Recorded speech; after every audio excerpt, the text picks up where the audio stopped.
Bonsoir, bonsoir. Aujourd'hui, nous allons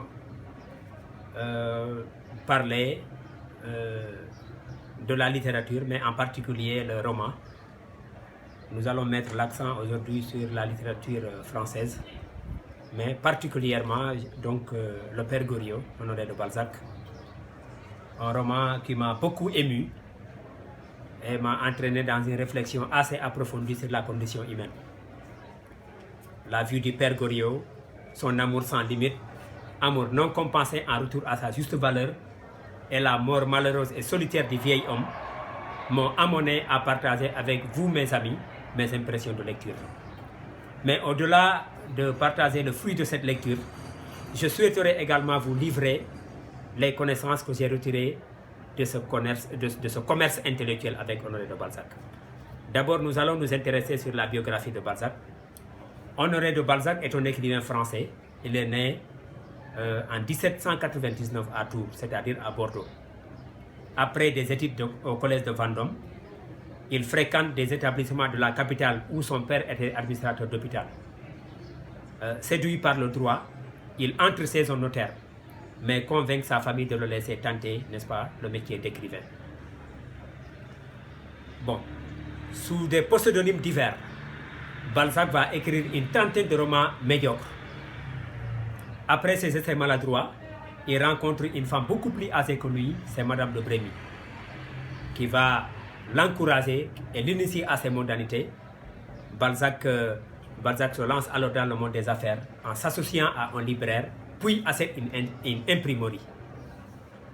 Alors, le 18 août 1850, non, le 18 juin, excusez-moi, 1850, date à notre connaissance que Balzac est écrit entièrement de sa main. Maintenant, le 18 août 1850, Balzac a rendu l'âme.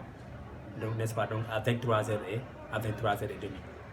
Donc, parce qu'il avait reçu l'extrême onction, Victor Hugo était venu le rendre visite. C'est pourquoi donc Victor Hugo dira que les cimetières sont pleins de projets quand Balzac est décédé. On nous dit pourquoi. Il disait que parce que Balzac voulait écrire tous les thèmes du monde avant de mourir. Balzac a écrit 90 romans.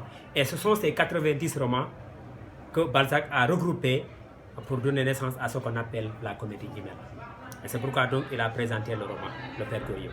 Et vous savez, le mouvement réaliste d'ailleurs se caractérise par la volonté de certains écrivains de représenter la réalité telle qu'elle est sans la modifier. Ces derniers ont produit plusieurs œuvres dans le but de peindre la société française du XIXe siècle. Et c'est ainsi qu'il n'est pas étonnant de retrouver la même conception, c'est Balzac, n'est-ce pas, qui demeure l'un des écrivains les plus talentueux de la génération des réalistes. Et son roman Le Père Goriot ne fait que traduire, n'est-ce pas, donc les réalités d'une époque. Alors, le roman se déroule essentiellement dans la pension Vauquer. Donc c'était une pension qui appartenait à Madame Vauquer et qui va porter son nom. Et Madame Vauquer également était une pension, était un personnage du roman. Vers l'année 1819, la pension Vauquer de la rue Neuve-Sainte-Geneviève loge des pensionnaires médiocres. Nous avons Poiré, Mademoiselle de Mykonos, Victorine Taillefer, desquels se distinguent 3 pensionnaires. Nous avons Eugène de Rastignac, un jeune étudiant en droit, d'origine aristocratique mais pauvre. Goriot, ancien riche et vermiselier. Et Vautrin, nous avons le personnage de Vautrin, un ancien forçat jovial et mythique. Maintenant, l'entrée dans ce milieu va permettre à Rastignac de découvrir les raisons du mal de Goriot, obligé de vivre modestement dans cette pension et dans le désespoir.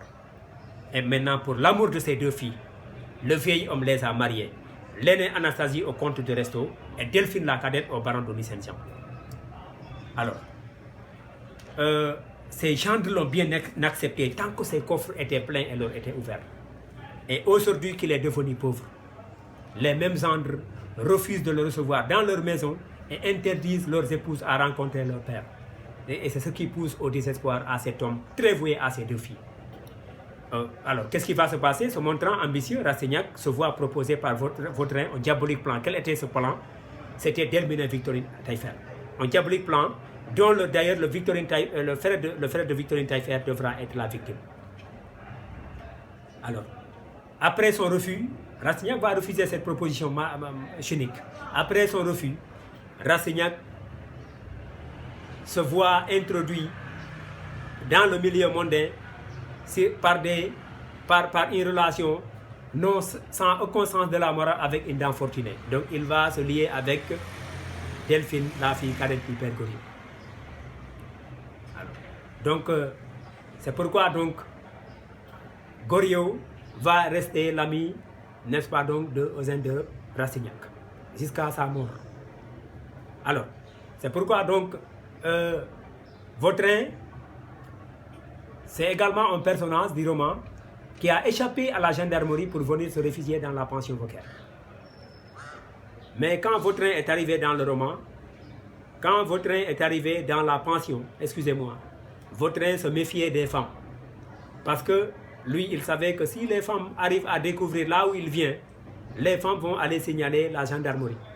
Et c'est exactement ainsi, lorsqu'il a pensé, c'est mademoiselle de Mykonos qui va venir découvrir, n'est-ce pas donc la véritable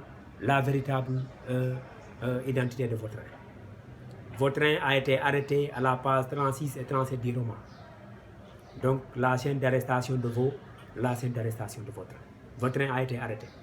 Lorsque Vautrin a été arrêté, Rastignac poursuit, malgré lui, la trahison du père Goriot par ses deux filles, qui, après l'avoir spolié de ses biens, elle abandonne sur son lit de mort.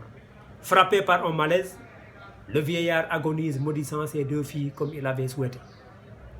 Maintenant, après son enterrement expéditif au cimetière du Père Lachaise, Rastignac prend la décision d'affronter Paris. Et c'est cette phrase qui termine le roman.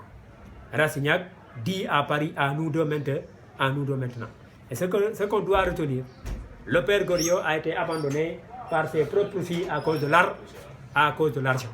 Il a été abandonné par ses propres filles à cause de l'argent. Le roman se tourne autour de l'argent. Le roman se tourne autour de l'argent. L'argent est le moteur principal. C'est le premier thème.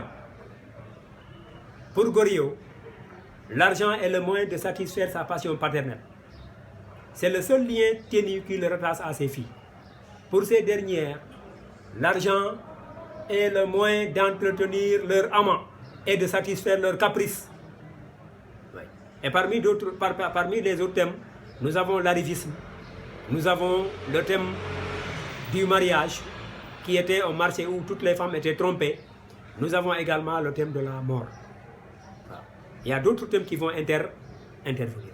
C'est bon.